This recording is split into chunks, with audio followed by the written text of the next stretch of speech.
Alexandria Ocasio-Cortez was caught vacationing and partying in Florida, maskless, while demonizing Florida as a bastion of all evil due to their liberal pandemic policies.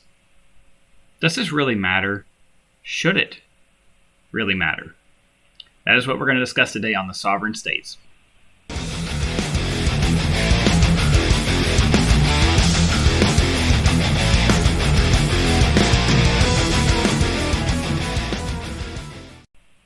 Hello everyone, welcome to the Sovereign States. My name is Brian. I appreciate you checking out the channel. If you like what you see, hit that red subscribe button, leave a like, and I will keep making these videos. Apologize for being out for so long. I was making rather merry during the holidays with my family, traveling to different family members' homes, and it was a great time. Spent a lot of time with the wife and the kids, and just didn't have a whole lot of time or interest in making videos during the holidays. I hope you don't mind, but I'm back now. Things are kind of settled and back to normal. I hope you had a great holiday as well and were able to spend time with your loved ones also. Now, let's get right back to it. AOC, like most leftists, is an advocate of forced vaccinations and mask policies, very anti-liberal, even though she probably calls herself a liberal. At least that's her policy preferences as far as I know.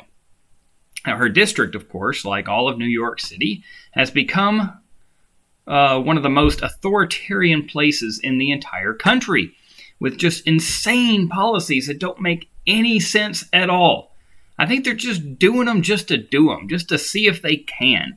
And of course they can, because most people in New York are leftists, or are at least compliant. So they're going to get away with it. So if she agrees with these kinds of policies, why was she partying maskless in Florida? A place she and those like her consider evil and backwards. She doesn't like Ron DeSantis. She's made that perfectly clear on social media. Now, he doesn't like her either, and if I were he, I would just shut up and don't worry about it. But that's the political game we're playing these days. Anyway, well, what it means about her is that she's a hypocritical elitist of the most extreme kind. However, this is not really the topic I want to discuss today. What I really want to discuss today is, why should this matter? Why do we care? Why are people talking about this? Should it matter? And the answer is obviously no, it shouldn't. I mean, why should anyone at all care about what AOC does outside of her constituents? Why is this even newsworthy? I mean, other than the frustrating immorality of her behavior, why does it matter what she does in her personal life? Does it even matter? The truth is that, no, it shouldn't. It shouldn't matter to any of us what some politician from some district that isn't ours does on his or her time. Even if we disagree with the behavior, it doesn't really matter. It doesn't affect us. And truth be told, AOC going down to Florida and partying and living high on the hog and so forth, doesn't really matter. It doesn't really affect us. So why is this a big story? And how does it relate to the topics we like to discuss on this channel? Well, the reason is very simple. The reason it matters is because we have abandoned federalism. It's one of the pinnacles of our system of government. It's maybe the most important pinnacle of our system of government. We abandoned it a long time ago. See, our system was designed to be a bottom-up system, where the smallest form of government, the individual, or the family, if you prefer, had the most power over the day-to-day life of the governed, in this case, the family or the individual. An individual could basically make decisions for his or herself to practically do whatever they wanted to within their life, and families can make decisions for themselves regarding most aspects of the human experience.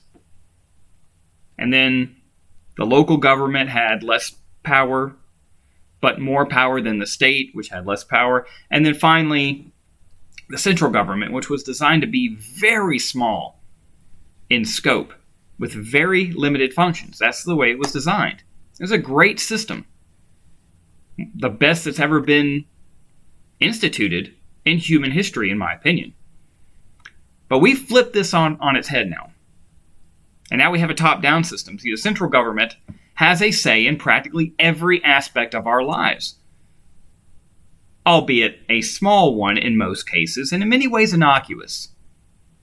But that's not really the point, is it? In this way, we've made politicians like AOC and all of her colleagues important to every American. That's why the left is going absolutely crazy about Joe Manchin in West Virginia. Because they've lost their minds. They've lost the plot as far as how our system of government is designed to run and to function. Joe Manchin does not represent America.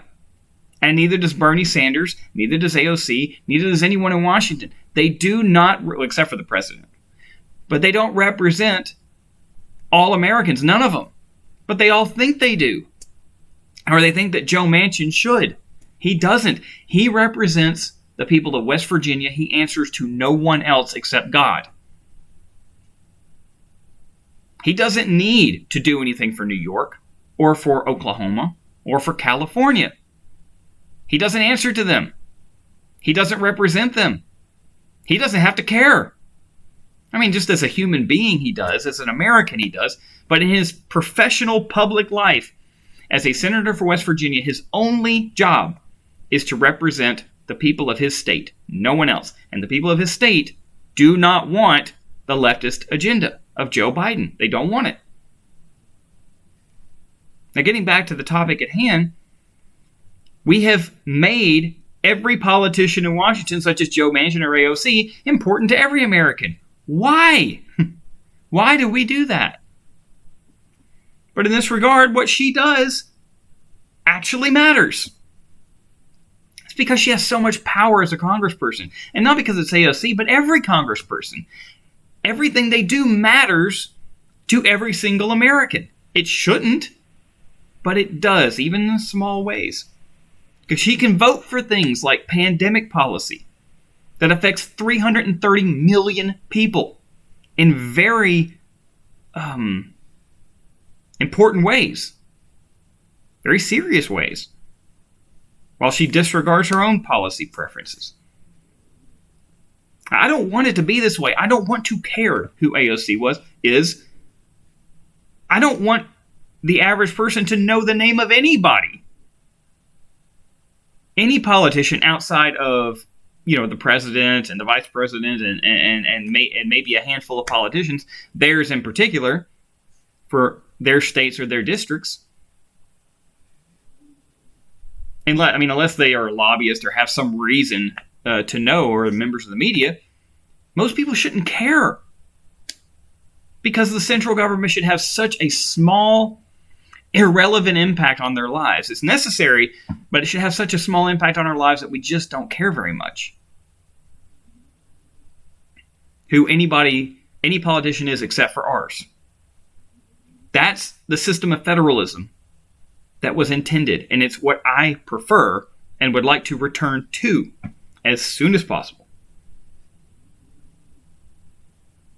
If the size and scope of the central government was what it should be, would you care what AOC does in her private time? Would this be a newsworthy story? Would this be worth our time to even consider? I don't think so. The press wouldn't talk about it because no one would be interested. No one would even know who she is outside of the Bronx. Maybe New York City. That's how it should be. It's actually the opposite, though, unfortunately, and this is why people care and act like this is such a big deal when it's not. We have to return to our system of federalism for our own sake and for our own sanity.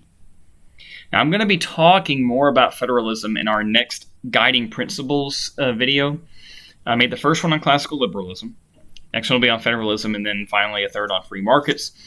I haven't done it yet because I want to do it justice. I want to actually put the research and the time into such an important topic. So we'll be looking forward to that. It is going to be coming soon.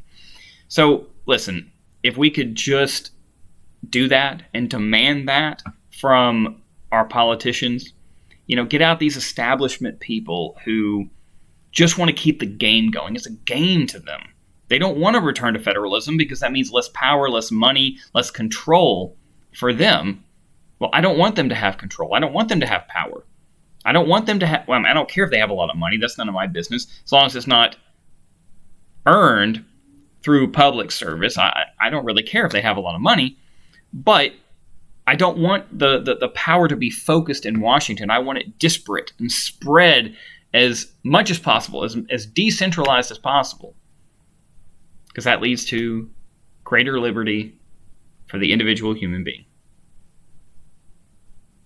Appreciate you checking out the channel. Again, if you like what you see and you want to see more of this type of material, hit that subscribe button, leave me a like. Most importantly, leave me a comment. Let me know what you'd like to see, what you like, what you don't like about the channel, and I'll try to make improvements as I can. I don't profess to know everything, to know anything, or to be very good at this, but I would be more than happy to take any advice you could offer me on how to improve the content on this channel, and just let me know what you want to see. Anyway, until next time, this is the Sovereign States. My name is Brian. Take care of yourself. Thanks a lot.